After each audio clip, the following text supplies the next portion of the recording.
seguimos. Este es muy importante desde mi punto de vista y también está dirigido al tema de los complementos de pago. Ahora vamos a dirigirnos al 29A, fracción séptima, inciso B del Código Fiscal de la Federación. Y véanlo cómo está. De hecho, la intención de ponerlos de esa forma no es marearlos mucho, sino de que en azul, más bien dicho en intenso, ya sea en negro o en azul, es lo que se añadió y lo que está subrayado o lo que está tachado es lo que desapareció. Vamos a hacer un recuento de cómo estaba el texto antes de esta reforma. Y nos dice que cuando la contraprestación no se pagara en una sola exhibición, la persona tenía, el contribuyente emisor tendría que emitir un comprobante fiscal por el total de la operación en el momento en que ésta se realizara y expedir un comprobante por cada uno de los pagos que se recibieran con posterioridad. Insisto, esto es como estaba, posterioridad. Entonces, ¿qué es lo que estaba aquí? ¿Cuál es el hueco que estaba existiendo en esta disposición si lo analizamos en armonía con el uso de los complementos de pago? Pues resulta que si nos decía que expidiéramos un comprobante por cada uno de los pagos que se recibieran con posterioridad, quedaba descubierto aquellos pagos que se hubieran realizado con anterioridad.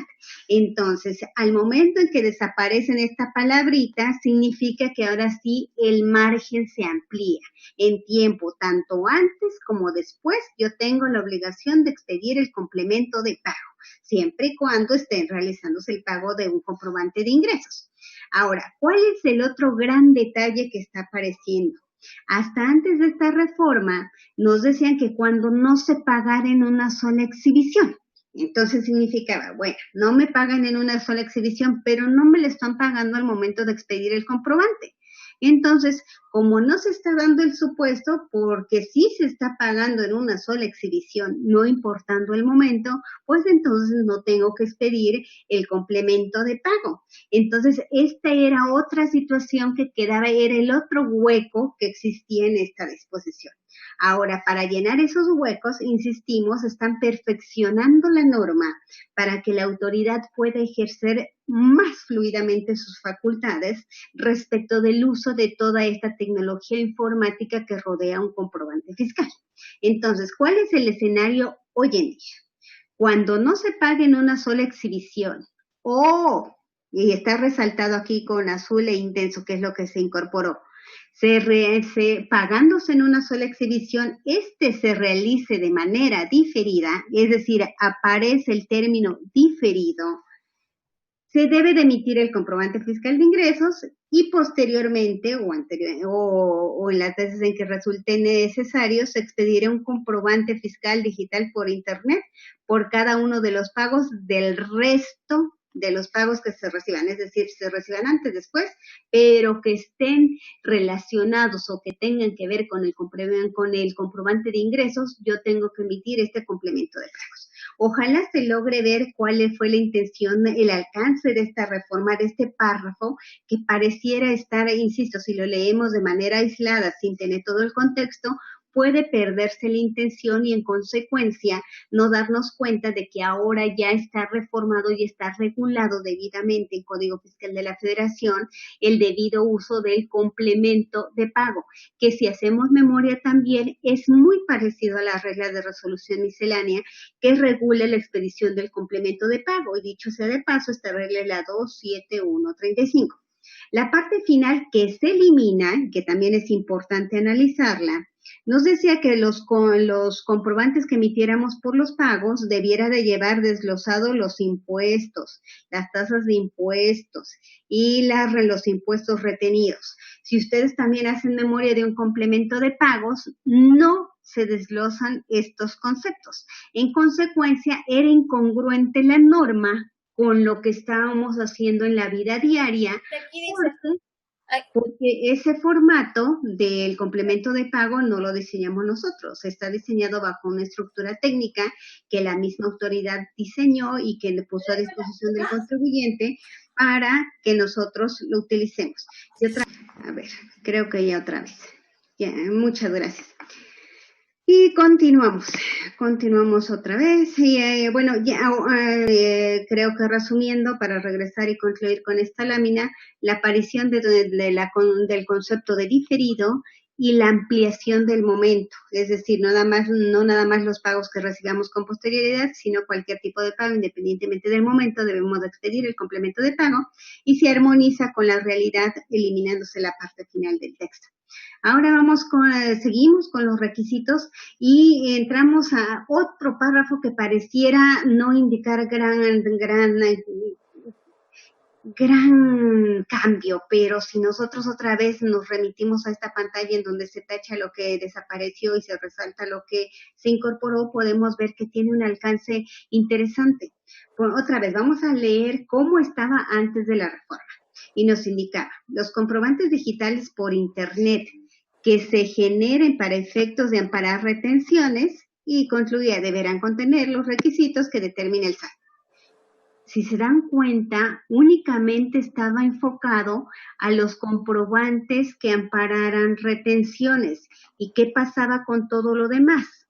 Vamos a borrar, ahora sí, para analizar cómo quedó en este momento. Ahora dice, los comprobantes fiscales digitales, incluyendo los que amparen retenciones, deberán contener los requisitos que determine el SAT. Yo creo que era un error de redacción, como seguramente existen muchos, en donde por querer decir una cosa se dijo otra y únicamente se enfocaba a los comprobantes que ampararan retenciones. Ya como queda modificado, ahora todos los comprobantes, incluyendo los que amparen retenciones, deben de contener los requisitos que determine el SAT. Si se dan cuenta, es un cambio de 180 grados. Antes se enfocaba exclusivamente a un tipo de comprobantes y ahora a todo tipo de comprobantes, incluyendo los últimos que se incorporaron, que son los de retención de contribuciones. Entonces, ese es el gran cambio. Saltamos, ahora sí, ya salimos de Código Fiscal de la Federación y nos vamos a la Ley del Impuesto sobre la Renta.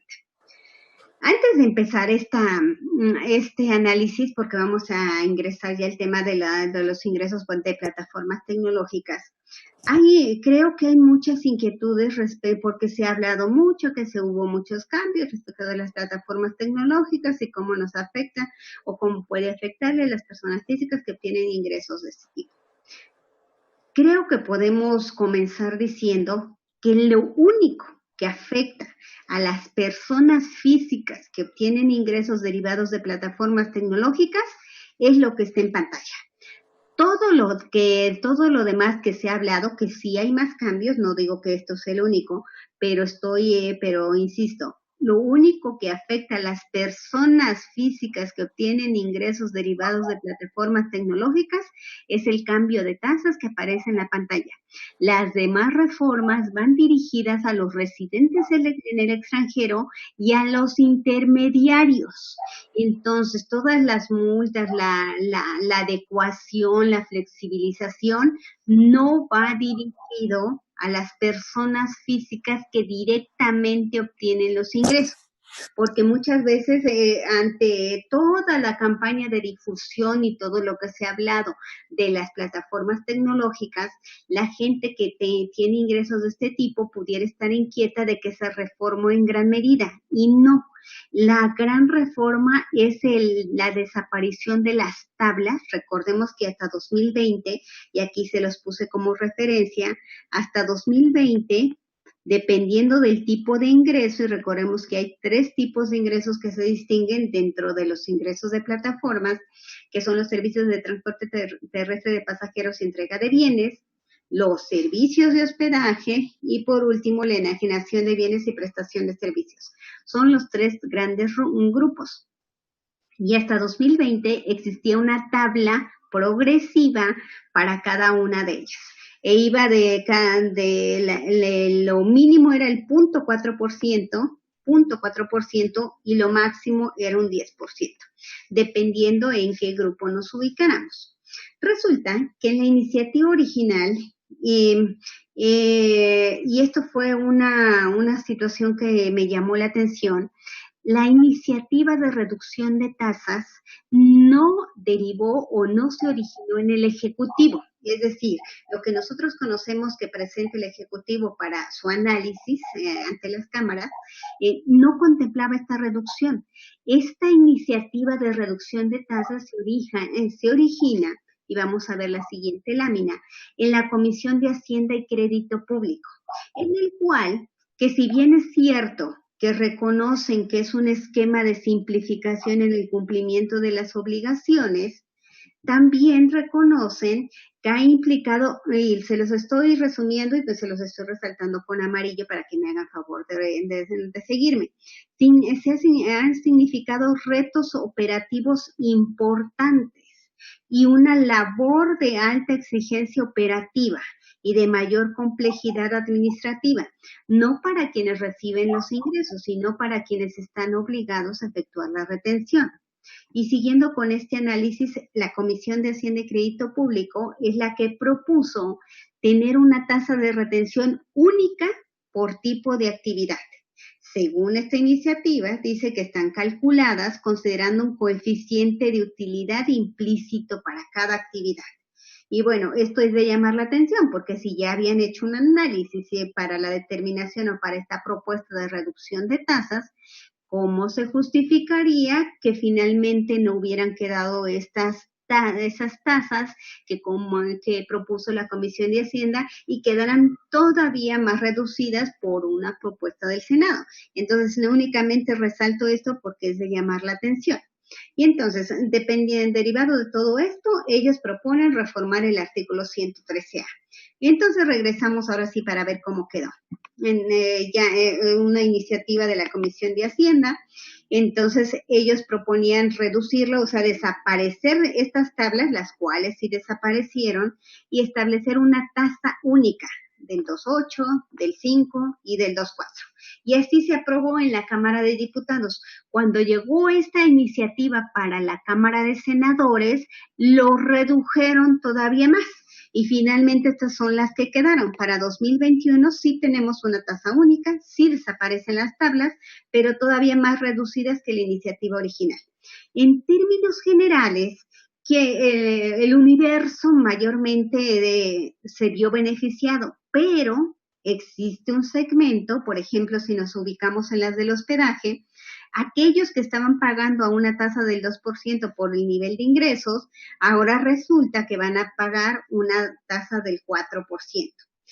Creo que es aquí en este segmento en donde pudiera existir la mayor cantidad de contribuyentes que no se beneficiaron, sobre todo los de niveles bajos, porque si lo comparamos con una tasa del 10%, obviamente es una reducción significativa, pero si lo comparamos con un 2%, ahí sí prácticamente están pagando el doble, y dependiendo si están optando por una retención definitiva o tomarlo a cuenta del impuesto. Recordemos que aquí hay muchas variantes, pero en eso no se confundan, en eso no hubo ningún cambio, toda la mecánica sigue siendo exactamente la misma. La única reforma fue en el establecimiento de una tasa única, desaparición de tabla, y dependiendo del nivel de ingresos que estén obteniendo este tipo de contribuyentes, pudo haberles beneficiado o pueden estar reteniéndoles inclusive el doble, como en el ejemplo que estamos viendo. Y dentro de los otros, pues prácticamente los que en servicio de transporte, lo más que pueden estar pagando es un 0.1% más, y en este último grupo, si estaban dentro del 0.4%, ahora están pagando un 0.6%. Ahí no se ve, quizá no haya tanta afectación como en el grupo de servicio de hospedaje. Pero bueno,